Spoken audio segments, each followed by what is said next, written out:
ദശാംശം കൊടുക്കുവാൻ എല്ലാവർക്കും വലിയ ഇഷ്ടമാണ്. പ്രത്യേകം എല്ലാവരും അവരുടെ വരുമാനത്തിൽ നിന്നും അവർ ദശാംശം മാറ്റിവെക്കും. നല്ല കാര്യമാണ്, എല്ലാവരും ദശാംശം കൊടുക്കണം. എന്നാൽ ഒരു കാര്യം പറയട്ടെ, എന്താണ് നിങ്ങളുടെ ദശാംശം?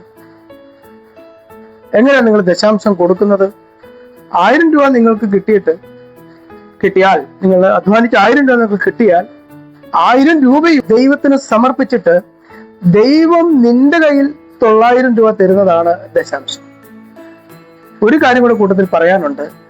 ചിലര് ദശാംശം കൊടുക്കുന്ന കാര്യത്തിൽ വളരെയധികം നിഷ്കർഷപ്പെടുത്താറുണ്ട്. എന്നാൽ തങ്ങളെ തന്നെ ദൈവത്തിന് സമർപ്പിക്കുന്നതിൽ അതിലും അവർ എത്ര കൊടുക്കും? ദശാംശമേ കൊടുക്കും. ഒന്നുകൂടെ പറയാം, തങ്ങളെ തന്നെ ദൈവത്തിന് സമർപ്പിക്കുന്നതിലും അവർ എന്ത് ചെയ്യത്തുള്ളൂ? ദശാംശമേ കൊടുക്കത്തുള്ളൂ. ഇന്ന് മുഴുവനായിട്ടും നിങ്ങളെ തന്നെ അടിയനിതാ കർത്താവേ എന്ന് പറഞ്ഞുകൊണ്ട് നിങ്ങളെ തന്നെ മുഴുവനായി കർത്താവിന് സമർപ്പിക്കാമെങ്കിൽ ദൈവം ചില കാര്യങ്ങൾ നിന്നിലും നിന്റെ ജീവിതത്തിലും നിന്റെ കുടുംബത്തിലും ദൈവം ചെയ്തെടുക്കും. മനസ്സിലാവുന്നുണ്ടോ? തങ്ങളെ തന്നെ സമർപ്പിക്കുന്നതിലും പലരും ദശാംശമേ കൊടുക്കത്തുള്ളൂ. ഞാനൊരു കാര്യം നിങ്ങളോട് പറയട്ടെ, ദൈവത്തിന് സമർപ്പിക്കാത്തതായിട്ട് ഒന്നും ഒരു ഞങ്ങളിവിടെയൊക്കെ കൊരണ്ടി എന്ന് പറയും, ചെറിയ പീഠം.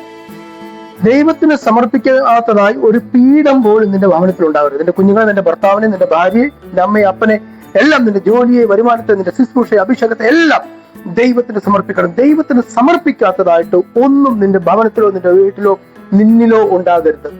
ദൈവം ധാരാളമായി അനുഗ്രഹിക്കട്ടെ.